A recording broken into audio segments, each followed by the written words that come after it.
Before the stone was ever chosen, before the giant fell, there was a valley filled with fear. The Philistines gathered their armies for battle in the land of Judah. They came to Shocho and pitched their camp between Shocho and Azekah in Ephes-Dammim. Across from them, Saul and the men of Israel gathered by the valley of Elah, setting their battle in array against the Philistines. Two armies stood facing one another. The Philistines stood upon a mountain on one side, Israel stood upon a mountain on the other. And between them lay the valley, silent, open, and waiting. Then, out of the camp of the Philistines came a champion. His name was Goliath of Gath. His height was 6 cubits and a span. Upon his head was a helmet of brass. Around his body was a coat of mail, and the weight of that armor was 5,000 shekels of brass. Brass covered his legs. A target of brass was between his shoulders. The staff of his spear was like a weaver's beam, and the head of his spear weighed 600 shekels of iron. Before him walked a man bearing his shield. Goliath stood before the armies of Israel and cried out, "Why are ye come out to set your battle in array? Am not I a Philistine, and ye servants to Saul?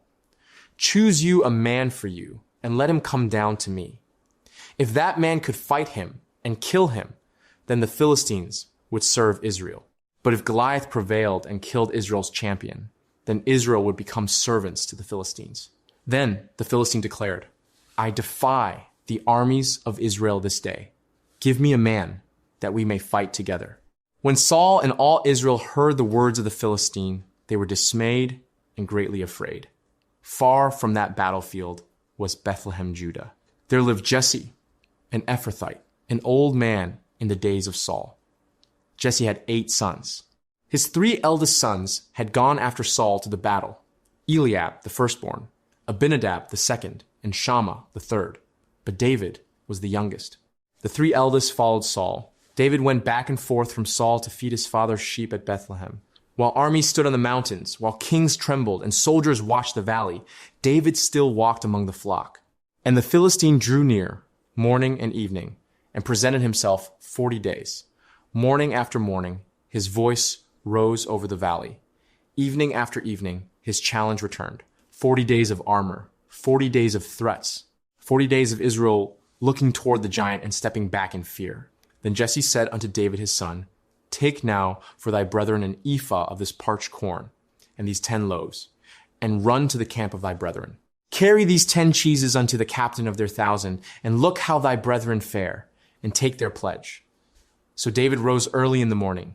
He left the sheep with the keeper. He took the food and went as Jesse had commanded him. When David came to the trench, the host was going forth to the fight and shouting for the battle. Israel and the Philistines had put the battle in array, army against army. David left his carriage in the hand of the keeper of the carriage. Then he ran into the army and came and saluted his brethren. And as he talked with them, behold, there came up the champion, the Philistine of Gath, Goliath by name, came out from the armies of the Philistines and spoke according to the same words. And David heard them. All the men of Israel, when they saw the man, fled from him and were sore afraid. This was the moment David entered the valley story. Not with a sword, not with armor, not with rank among soldiers, but as a shepherd, sent by his father, carrying bread for his brothers. The army saw a giant. Saul saw a threat. Israel saw defeat.